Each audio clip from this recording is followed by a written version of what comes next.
যদি রাতে উঠে 10টা আয়াত পড়ে তাহলে সে পরহেজগার মানুষের তালিকায় তার নাম তালিকাভুক্ত করা হবে। কেউ যদি 100 আয়াত পড়ে তাহলে সে যারা দামি মানুষ তাদের তালিকায় তার নাম উল্লেখ হয়ে যাবে। আর কেউ যদি রাতে 1000 আয়াত পড়তে পারে তাহলে যারা পৃথিবীতে সর্বোচ্চ মর্যাদার অধিকারী তাদের একটা তালিকা আছে, এই লোকটার নাম তাদের তালিকায় হয়ে যাবে। এই কথা মুহাম্মদ সাল্লাল্লাহু আলাইহি সাল্লাম বলেন। আবু হুরায়রা রাদিয়াল্লাহু তাআলা আনহু বলেন, রাসূল সাল্লাল্লাহু আলাইহি সাল্লাম বলেছেন, সঙ্গী সাথী শুনে রাখো, এ যারা জাহাদুকুম ইলা আহলিহি, যখন তোমাদের কোনো ব্যক্তি বাহির থেকে তার বাড়িতে ফিরে আসে, ফা এজেদু সালাসা খালিফাতিন এজামিন সেমানিন, বাড়িতে এসে দেখে সে মোটা তাজা হিষ্টপুষ্ট 3টে উট, বাড়িতে এসে হঠাৎ করে মোটা তাজা 3টে উট পেয়ে গেছে, এইটা তোমাদের কেউ পছন্দ করে না? বললো নাম। আমরা বললাম জি হ্যাঁ, এটা তো আমরা খুব পছন্দ করি। তখন রাসূল সাল্লাল্লাহু আলাইহি সাল্লাম বললেন, শোনো শোনো, সালাসু আয়াতিন একরাও বেহিন্না আহাদুকুম ফি সালাতিহি, কোনো মানুষ যদি তার সালাতে 3 আয়াত পড়ে তাহলে 3টি উট দান করে জানে কি হবে, মোটা তাজা উট দান করে জানে কি হবে, তার চেয়ে অনেক অনেক অনেক বেশি নেকি হবে। যদি আপনি 3টে আয়াত পড়তে পারেন আপনার সালাতে, মানে সূরা কাউসার। সম্মানিত দিনী ভাই বোন, রাসূল সাল্লাল্লাহু আলাইহি সাল্লাম এভাবে বলেন। উমর ইবনুল খাত্তাব রাদিয়াল্লাহু তাআলা আনহু বলেন, রাসূল সাল্লাল্লাহু আলাইহি সাল্লাম বলেছেন, ইতা ইয়াউমুল কিয়ামা বিল কোরআনি ওয়া আহলিহি, কোরআন মাজিদকে বিচারের মাঠে নিয়ে যাওয়া হবে এবং যে কোরআন মাজিদ পড়েছে তাকেও নিয়ে যাওয়া হবে। কোরআন মাজিদ এবং যে ব্যক্তি কোরআন মাজিদ পড়েছে সবাই বিচারের মাঠে উপস্থিত থাকবে। পরবর্তী কথা হচ্ছে তাকদমুহু সূরাতুল বাকারা ও আলে ইমরান, এই সূরাগুলির মধ্যে সব আগে থাকবে সূরা বাকারা এবং সূরা আলে ইমরান। তুহাত জানে আন সাহেবেহি, 2 সূরাই যেই পাঠ করেছে তেলাওয়াত করেছে তার পক্ষে হয়ে আল্লাহর সাথে তুমুল তর্ক লাগিয়ে দিবে, একে আগে জান্নাতে দিতে হবে তারপরে কোনো কথা। উমামা বাহিলি রাদিয়াল্লাহু তাআলা আনহু বলেন, রাসূল সাল্লাল্লাহু আলাইহি সাল্লাম বলেছেন, ইকরাউল কোরআনা ফাইন্নাহু শাফিউল লিআসাবিহি, পৃথিবীর মানুষ তোমরা কোরআন মাজিদ পড়ো, বিচারের মাঠে কোরআন তোমাদেরকে সুপারিশ করার জন্য আসবে। বিশেষভাবে ইকরাউ সূরাতুল বাকারা ও আলে ইমরান, তোমরা জাহরাইন সূরা বাকারা এবং সূরা আলে ইমরান পড়ো। এই কথা বলার পরে রাসূল সাল্লাল্লাহু আলাইহি সাল্লাম বলছেন, ইয়াতিয়ানি ইয়াউমুল কিয়ামা, সূরা বাকারা এবং সূরা আলে ইমরান বিচারের মাঠে আপনার কাছে আসবে। কান্নাহুমা গামামাতানে, মনে হবে 2টি সূরা 2টা মেঘখণ্ড। কান্নাহুমা গায়াতানে, মনে হবে 2টি সূরা 2টি সামিয়ানা, যেটা এখন আপনাদের মাথার উপরে আছে এরকম 2টি সামিয়ানা মনে হবে। কান্নাহুমা তাইরানে, মনে হবে যেন ফিরকান মিন তাইরিন, পাখির 2টা দল একেবারে ঘন হয়ে ঝাঁক হয়ে চলে আসছে। এই সূরা 2টি আপনার সামনে। তুহাত জানে আলা সাহেবিহি, যারা এই কোরআন মাজিদ পড়ছে বাকারা আলে ইমরান তাদের পক্ষে হয়ে তুমুল যুদ্ধ করবে, তর্ক করবে আল্লাহর সামনে। এই কথা বলার পরে রাসূল সাল্লাল্লাহু আলাইহি সাল্লাম বলছেন, মনে রেখো, ইন্নাল বাকারাতা ফাইন্না আখযাহা বারাকা, যে ব্যক্তি সূরা বাকারা পড়বে তার বাড়িতে বরকত নাযিল হবে। ওয়া তারাকাহু খাসারা, যে ব্যক্তি সূরা বাকারা পড়বে না তার বাড়িতে ক্ষতি, সমস্যা, বিপদ নেমে আসবে। ওয়ালা ইয়াস্তাতিহাল বাতালা, যারা অলস, যারা দুর্বল, তারাই সূরা বাকারা পড়ার সাহস করে না। সূরা বাকারা ভিন্ন জিনিস। আব্দুল্লাহ ইবনে মাসউদ রাদিয়াল্লাহু তাআলা আনহু বলেন, রাসূল সাল্লাল্লাহু আলাইহি সাল্লাম বলেছেন, আল আয়াতানে মিন আখির সূরাতিল বাকারা, সূরা বাকারার শেষে 2টি আয়াত রয়েছে। রাসূল সাল্লাল্লাহু আলাইহি ওয়াসাল্লাম বলেন, মান কারাহুমা লাইলাতান, কেউ যদি এই 2টি আয়াত রাতে পড়ে, কাফাতাহু তাহলে তার জন্য এই দুটি আয়াত যথেষ্ট। যেই ঘরে আপনি সূরা বাকারার শেষ 2 আয়াত পড়বেন সেই ঘরে জিন ভূত থাকবে না এবং রাতে আপনার কোনো সমস্যা হবে না। আবু হুরায়রা রাদিয়াল্লাহু তাআলা আনহু বলেন, শয়তান আমাকে বলল যে যাওয়াইতা ইলা ফিরাসিকা, আবু হুরায়রা 3 দিন তোমার সাথে যে আচরণ করলাম তুমি ফলাফল শোনো। তুমি যখন বিছানায় শুইতে যাবা তখন তুমি যদি আয়াতুল কুরসি পড়ো যেটা সূরা বাকারায় রয়েছে, তাহলে লা ইয়াজালু মিনাল্লাহি হাফিজুন আলাইকা, আল্লাহর পক্ষ থেকে তোমার উপরে একজন রক্ষক থাকবে। ওলা ইয়াকরুবুকা শয়তান, শয়তান তোমার নিকটে আসতে পারবে না হাত্তা তুসবিহা, সকাল পর্যন্ত। মনে রেখো, আবু হুরায়রা রাদিয়াল্লাহু তাআলা আনহু বলেন, আমাকে বলল তুমি মনে রেখো, তুমি যদি আয়াতুল কুরসি রাতে পড়েছো তাহলে সারা রাত শয়তান তোমার কাছে আসতে পারবে না সকাল পর্যন্ত। সম্মানিত দিনী ভাই বোন, আবু হুরায়রা রাদিয়াল্লাহু তাআলা আনহু বলেন, রাসূল সাল্লাল্লাহু আলাইহি ওয়াসাল্লাম বলেছেন, লা তাজালু বুয়ুতাকুম মাকাবিরা, পৃথিবীর মানুষ তোমরা তোমাদের বাড়িকে কবরস্থান করো না। কবরস্থানে কোরআন মাজিদ পড়তে হয় না, পড়া যায় না। দুবাইয়ে আবুধাবিতে শেখ জায়েদের মসজিদে প্রতি 8 ঘন্টায় একজন লোক কোরআন মাজিদ, 2 জন লোক কোরআন মাজিদ পড়ে। 24 ঘন্টা সেখানে কোরআন তেলাওয়াত হয়, তারা চাকরিজীবী। কবরস্থানে কোরআন মাজিদ পড়া যাবে না। রাসূল সাল্লাল্লাহু আলাইহি সাল্লাম বলেন, পৃথিবীর মানুষ লা তাজালু বুয়ুতাকুম মাকাবিরা, তোমরা তোমাদের বাড়িকে কবরস্থান তৈরি করো না।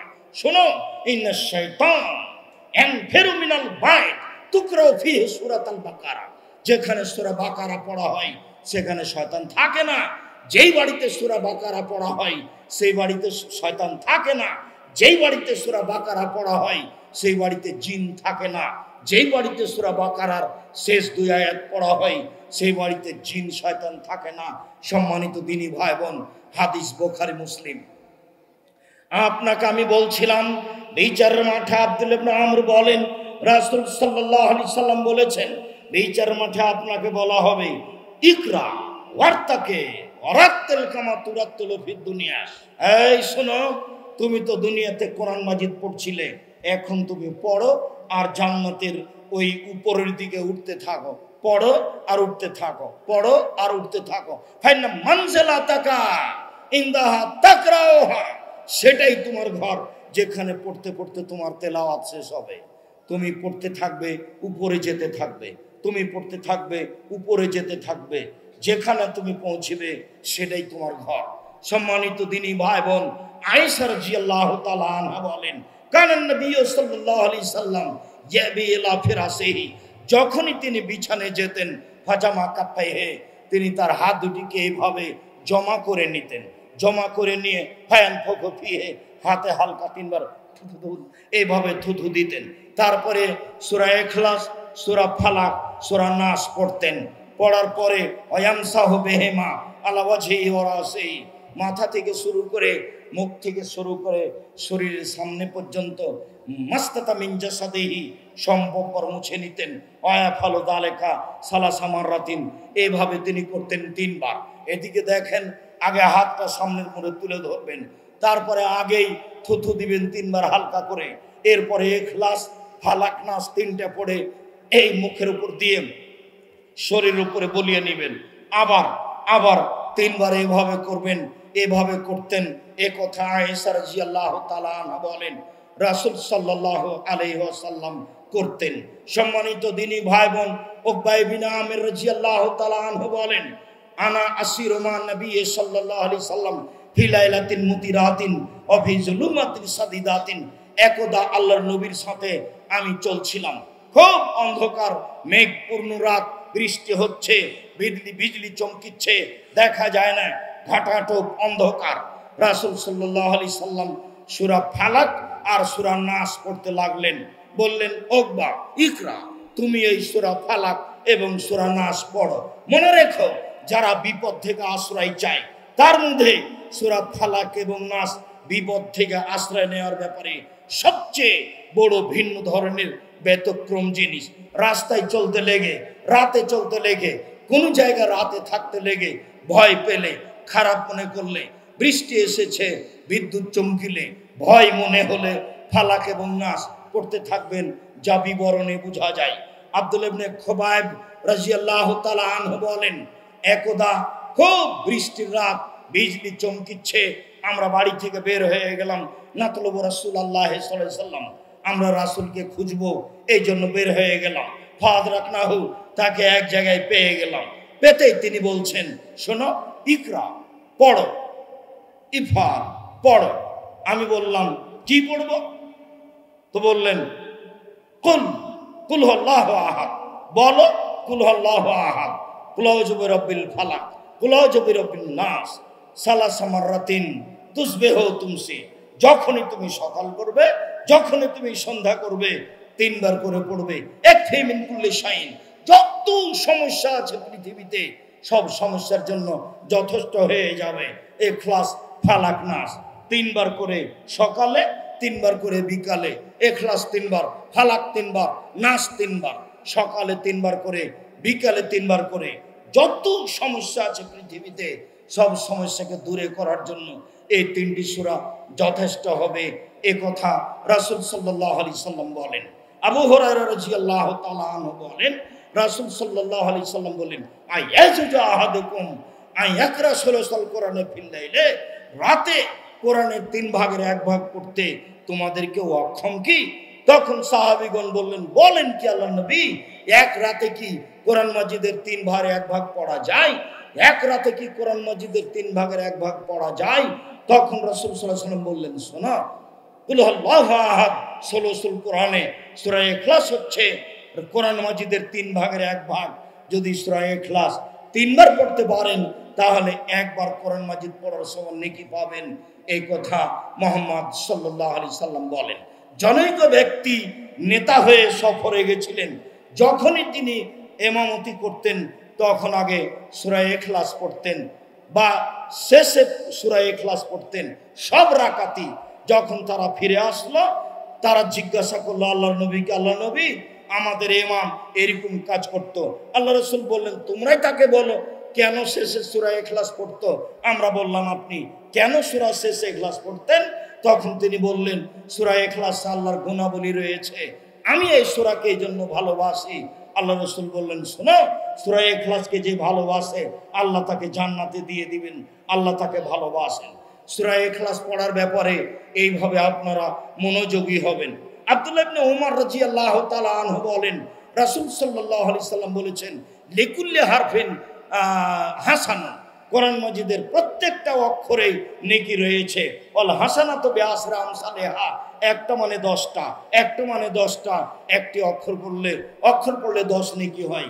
আল্লাহ রাসূল বলছেন, লামা কুন আলিফ লাম মিম হারফুন, আমি বলি না আলিফ লাম মিম 3টা মিলে একটি অক্ষর, আমি বলছি আলিফুন হারফুন ও লামুন হারফুন ও মিমুন হারফুন।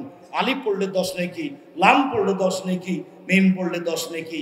এটাই হবে কোরআন মাজিদ একটি ভিন্ন ধরনের গ্রন্থ। পৃথিবীতে এমন কোন গ্রন্থ নেই আল্লাহ প্রদত্ত, মানুষ রচিত, যেটা পড়লে এরকম নেকি হতে পারে। ব্যতিক্রম আল্লাহর মুআজিজা যেটা আমাদের কাছে অবস্থান করছে সেটাই হচ্ছে কোরআন মাজিদ। সম্মানিত দিনী ভাই বোন, আপনাকে আমি এই কোরআন মাজিদ পড়ার জন্য অনুরোধ জানাচ্ছি। ইবনে আব্বাস রাদিয়াল্লাহু তাআলা আনহু বলেন, লাম ইয়ানাম রাসূলুল্লাহ সাল্লাল্লাহু আলাইহি সাল্লাম ফি লাইলাতিন হাত্তা ইয়াকরা আলিফ লাম তানজিল ও সূরা তাবারাকাল্লাযী বিয়াদিহিল মুলক। আল্লাহর নবী আলিফ লাম তানজিল, সূরা সাজদা এবং সূরা মুলক না পড়ে তিনি ঘুমাতেন না, আগে পড়তেন তারপরে ঘুমাতেন। রাসূল সাল্লাল্লাহু আলাইহি সাল্লাম বলেন, রাতে যে সূরা মুলক পড়বে তার কবরের শাস্তি হবে না। রাসূল সাল্লাল্লাহু আলাইহি সাল্লাম বলেন, ইন্না ফিল কোরআনে সালাসুনা আয়াত, কোরআন মাজিদে একটি সূরা রয়েছে, তাতে রয়েছে 30টি আয়াত। সেই সূরাটি হচ্ছে সূরাতুল মুলক।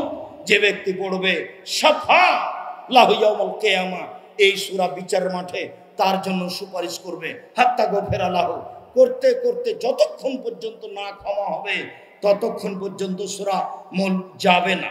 সূরা বাকারা, সূরা আলে ইমরান আপনার পক্ষে তর্ক করবে, এই কথা ঠিক, তবে কতক্ষণ তর্ক করবে তা বলা হয়নি।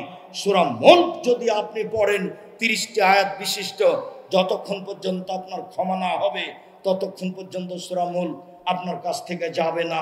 এ কথা মুহাম্মদ সাল্লাল্লাহু আলাইহি সাল্লাম বলেন।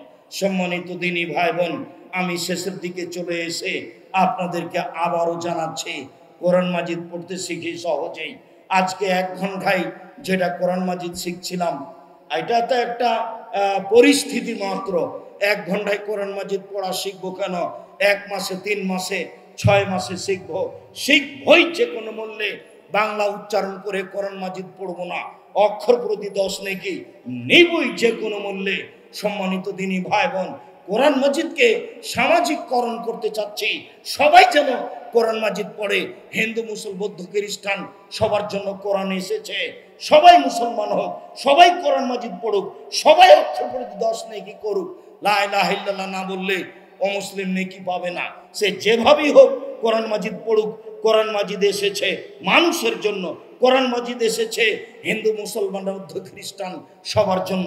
কোরআন মাজিদ মানুষের জান্নাত পাওয়ার একটা বিশাল মাধ্যম। কোরআন মাজিদে মাত্র 4-5টা জিনিস উল্লেখ রয়েছে এই 30 পারা কোরআন মাজিদে, যা আপনাদের সামনে পেশ করলাম। সম্মানিত দিনী ভাই বোন, বিপদ থেকে বাঁচার মাধ্যম কোরআন মাজিদ। সম্মানিত দিনী ভাই বোন, শয়তান থেকে বাঁচার বড় মাধ্যম কোরআন মাজিদ। আপনার দুষ্ট শয়তান জিন থেকে বাঁচার বড় মাধ্যম কোরআন মাজিদ। মর্মে এই জামিয়া সালাফিয়া কোরআন শিক্ষার একটা বড় মাধ্যম, যা আপনারা গতকাল আসরের পর থেকে দেখছেন, আজ শেষ পর্যন্ত দেখবেন। সম্মানিত দিনী ভাই বোন, আমি বারবার বলছি, আমার বড় মনে সাধ এই জামিয়া সালাফিয়া দিয়ে এদেশের ছেলে মেয়েকে বাংলা, ইংরেজি, আরবি উন্নত মানের শিক্ষা দিয়ে জাতির অন্যায়ের বিরুদ্ধে লড়বো। মুখে কলমে মিডিয়ায় লড়বো ইনশাআল্লাহ। জীবন বাজি রেখে এই মিশন চালিয়ে যাচ্ছি।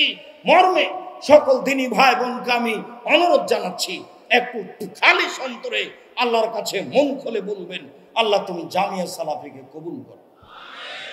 আল্লাহ তুমি বাইতুল হাম জামে মসজিদ কবুল করো। আল্লাহ তুমি নেব্রাস ইসলামিক বিশ্ববিদ্যালয় কে কবুল করো, এবং একটা নেব্রাস ইসলামী মেডিকেলকে তুমি কবুল করো। যেটা পরিকল্পনা শুনলেন, এটা আল্লাহ কবুল করলে সহজ। এগুলো নিয়ে আপনি কোনো সময় মাথা ব্যথা করবেন না। আমি আপনাকে যেই পরামর্শ দিচ্ছি সেই পরামর্শে চলবেন।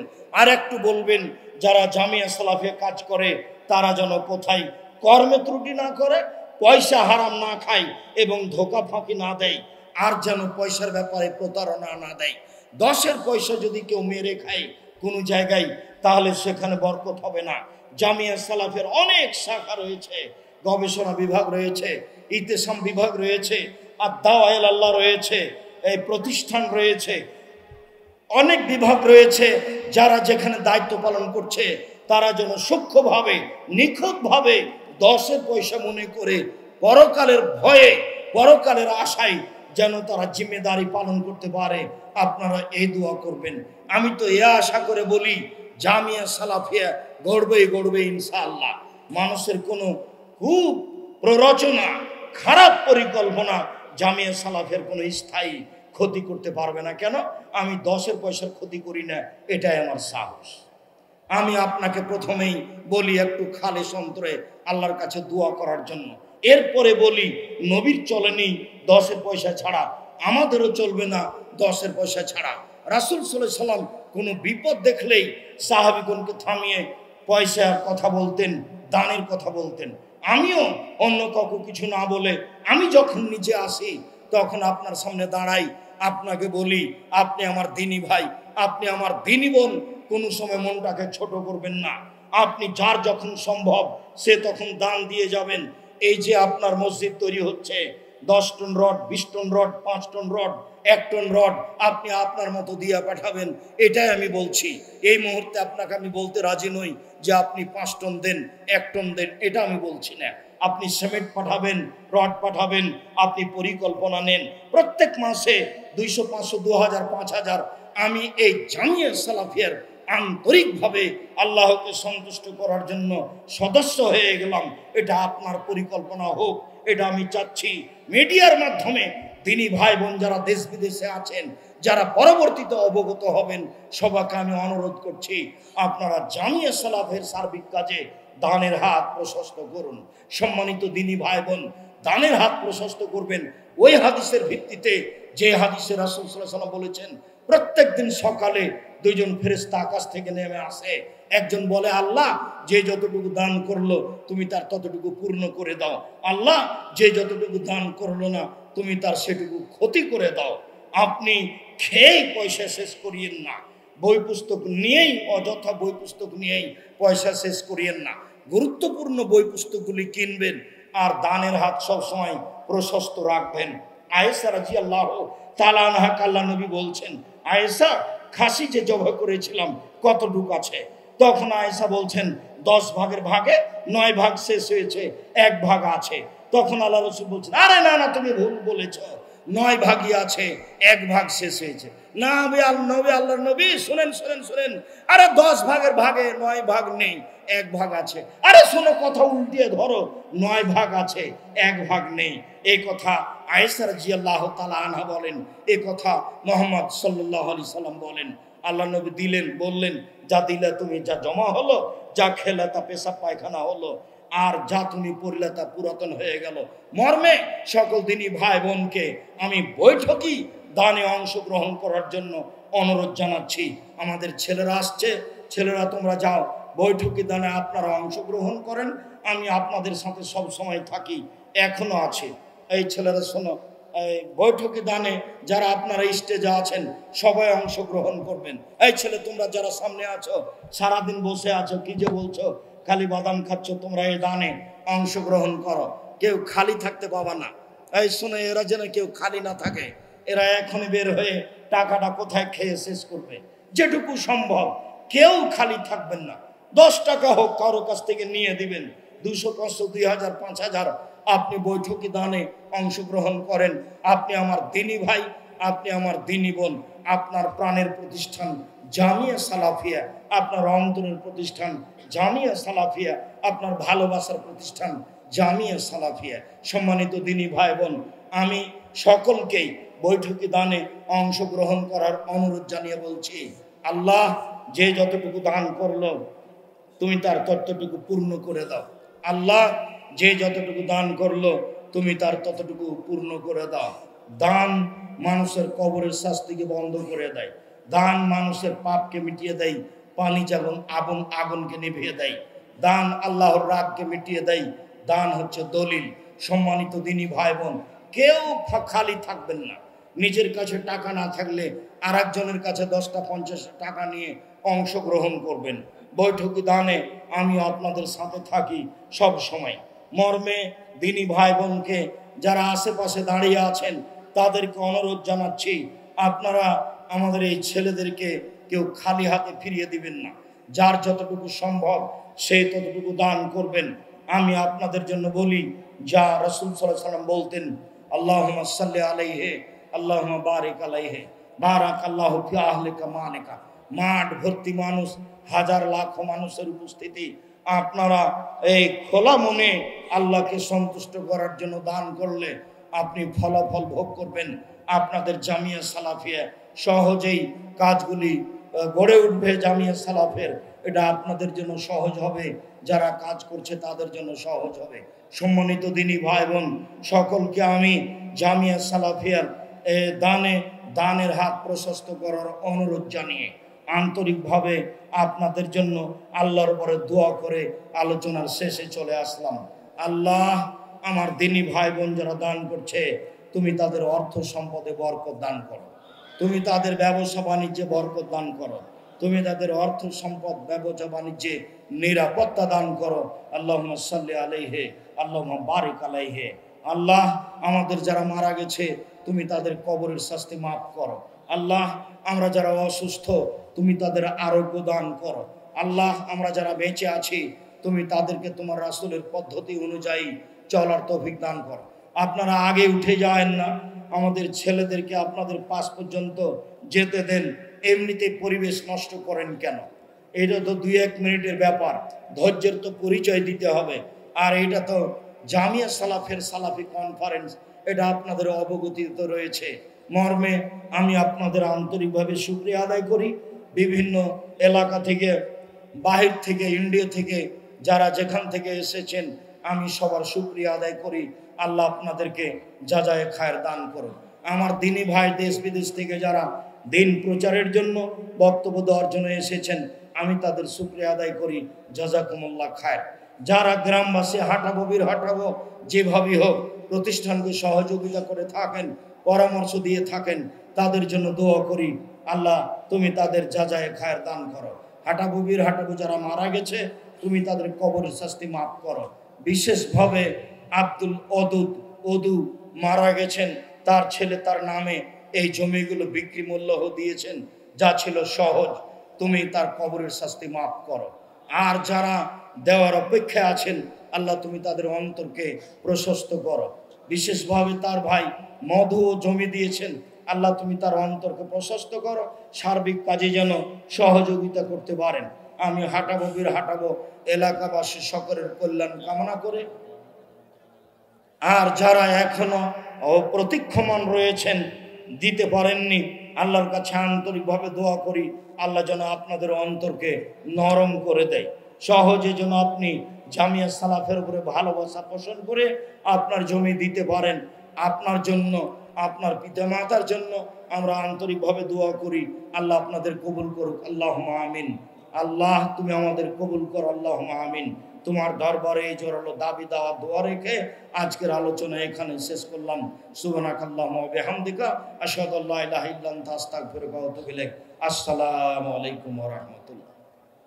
আসসালামু আলাইকুম ওয়া রাহমাতুল্লাহ। আপনারা কেউ উঠে যাবেন না, কেননা এখনো আমাদের